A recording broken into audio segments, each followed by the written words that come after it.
Et donc,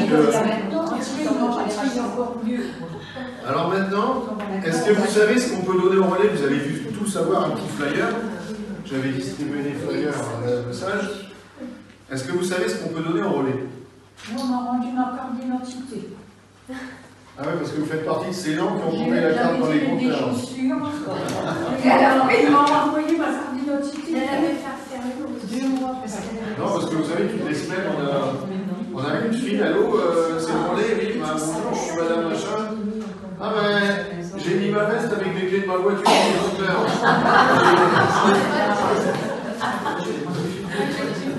Alors, quand les gens téléphonent tout de suite, ça va. Parce qu'on prévient le chauffeur, quand il va vider, il trie et on arrive à retrouver. Par contre, quand tu téléphones 10 jours après, bon, il y a eu une fois, une dame a mis la veste de mon fils dans le compteur, et il y avait 2000 € dedans. Ah, ça, bon, voilà, on n'a pas retrouvé le 2000 €. Déjà, elle a téléphoné un peu tard, et puis je sais pas, est-ce qu'à l'atelier l'ont vu? J'en sais rien. Mais 2000 €, ils se sont dit, de toute façon, c'est. Ils sont platis. Et on n'a jamais su où ils étaient passés. Ah oui, là, ça fait. Ça, comme quoi, il faut faire les donc, il faut faire très attention quand vous venez dans les compteurs à remettre n'importe quoi. Donc, par contre, qu'est-ce qu'on peut mettre dedans? Alors, les chaussures, oui. Les sacs. Les sacs à main, oui.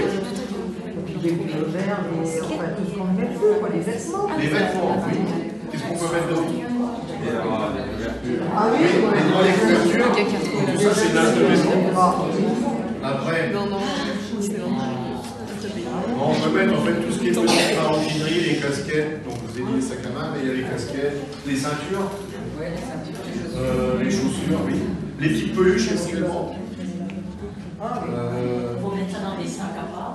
Non. Ah, les peluches, on peut les Oui, les petites, évidemment, il faut qu'elles rentrent dans le compteur. Ah oui, mais non, parce Si elles sont en bon état, oui. parce que nous en amène, alors moi je commence à. Et nous, on envoie ça en Afrique, et quand on n'a pas de demande en Afrique, on les donne à Emmaüs. Parce qu'on est une filiale d'Emmaüs.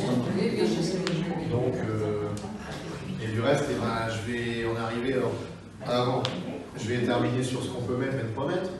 Alors, des vêtements troués, vous les mettez ou pas? Ah non. Oui. Moi aussi. Ah bon? On va les recycler?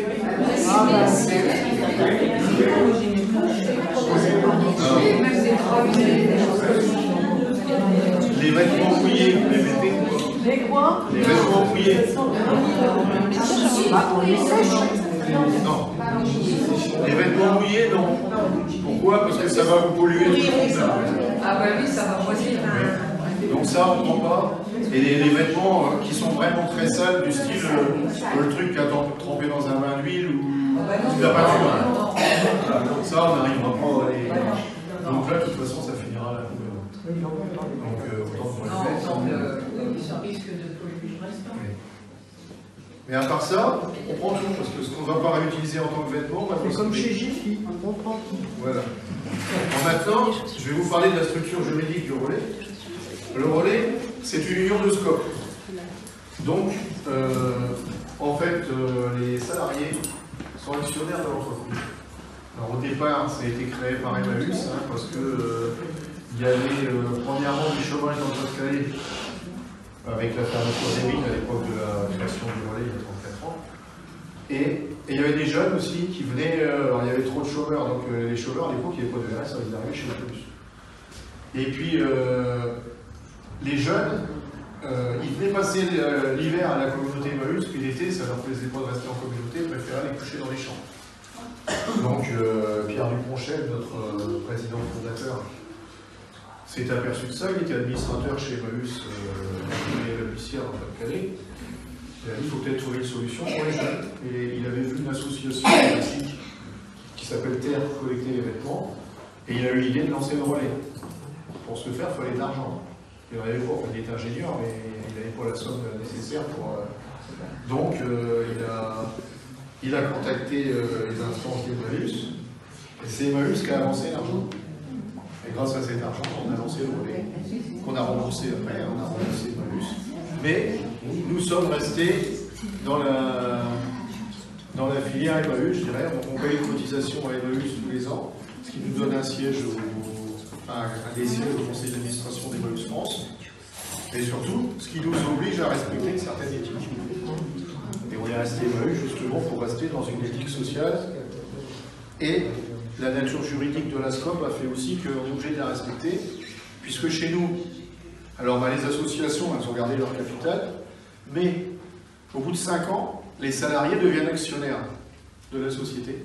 Ils deviennent sociétaires en fait. Donc, ils prennent des parts dans la société, des actions, ça. Ils prennent des actions, et pour les payer, on ne va pas leur retirer ça sur leur salaire, parce qu'ils ont que le SMIC, ça ferait un peu mal.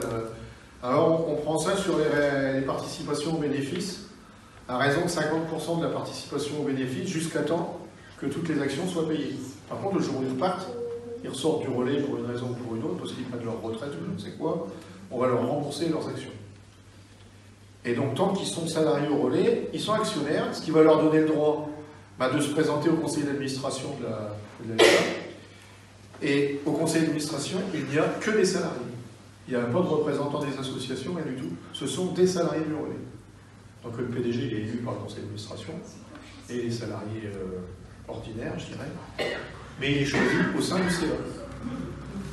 Et ça permet qu'il n'y ait pas de dérive, puisque les salariés au CA, ils ont un regard, évidemment, ils ont un droit de regard sur la marge de l'entreprise, ils savent tout ce qui se passe, et ça évite qu'on leur dise un jour, tiens, on va délocaliser le centre de tri, on va le mettre à Bab el-Oued ou en Russie, puis vous irez à la NPE.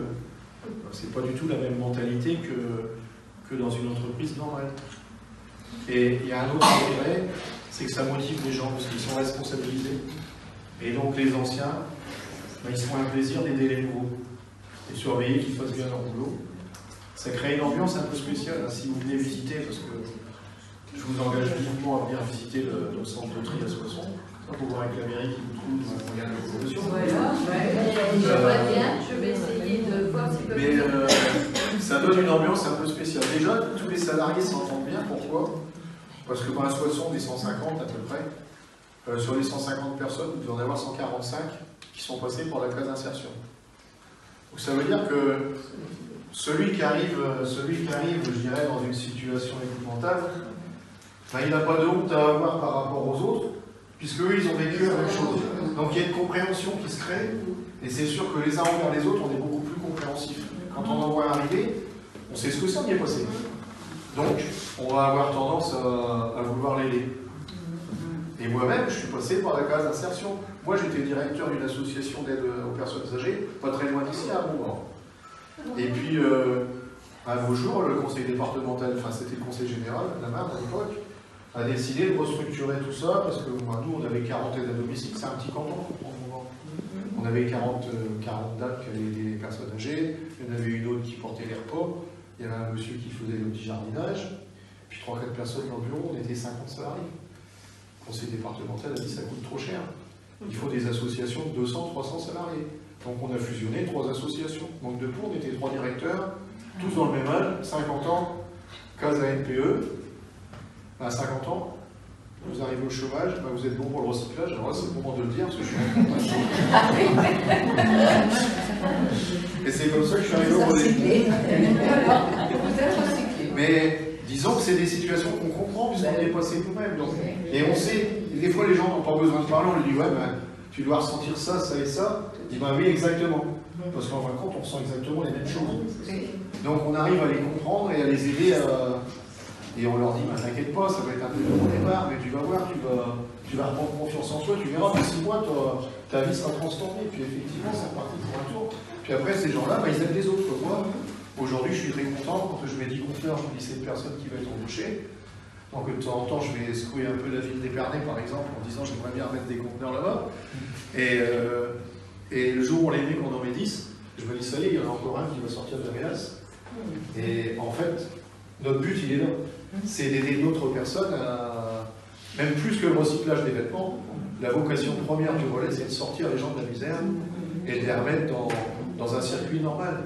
Alors des exemples, je pourrais vous en donner plein. Si vous allez sur notre blog, puisque M. Gautron nous a fait un... M. Gautron, c'est le monsieur qui est là, nous a fait un blog, alors il suffit de taper sur internet lerelais-soissons.org, vous verrez une quarantaine de vidéos, où souvent c'est moi, et quelquefois c'est mon patron ou un autre de mes collègues, mais la majeure partie c'est moi qui les ai faites, vous verrez des salariés qui parlent, ils expliquent leur parcours, ils expliquent. Et on a des parcours qui sont assez chaotiques, je dirais. Je vais en citer une.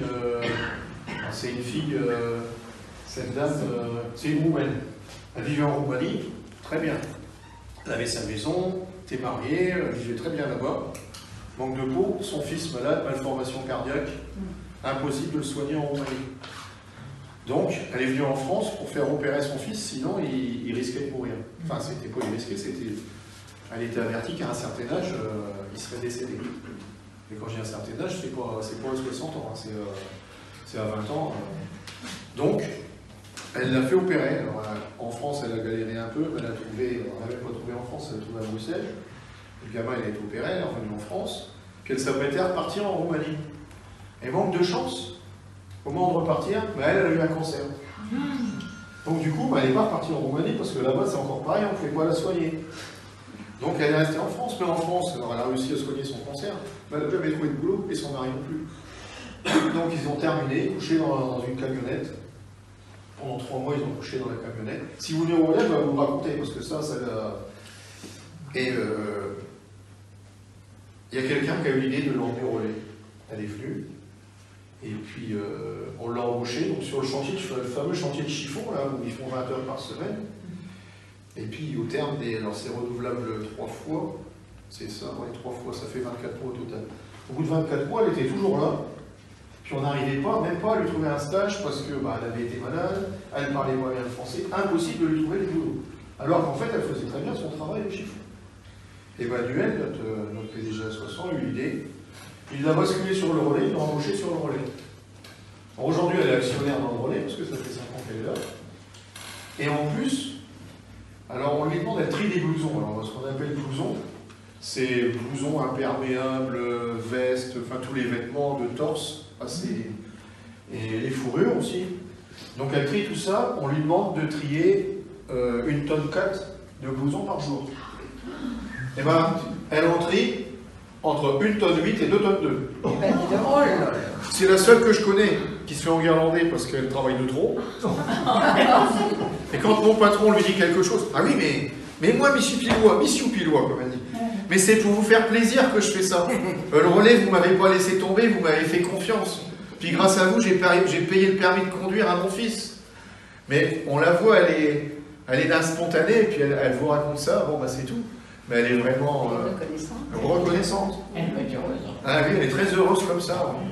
On a un chauffeur, on lui a fait passer le permis poids lourd et la FIMO, en disant comme ça, il pourra, parce que chez nous ils sont payés au SMIC, avec un permis poids lourd, il peut espérer, moi j'en ai placé un chez un transporteur, il a 600 € de plus par mois que chez nous.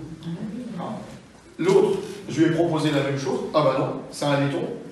Ah non, non, je dois trop au relais, je reste ici. Et ben il est payé moins cher, il reste là. Et puis des gens comme ça, vous en avez plein.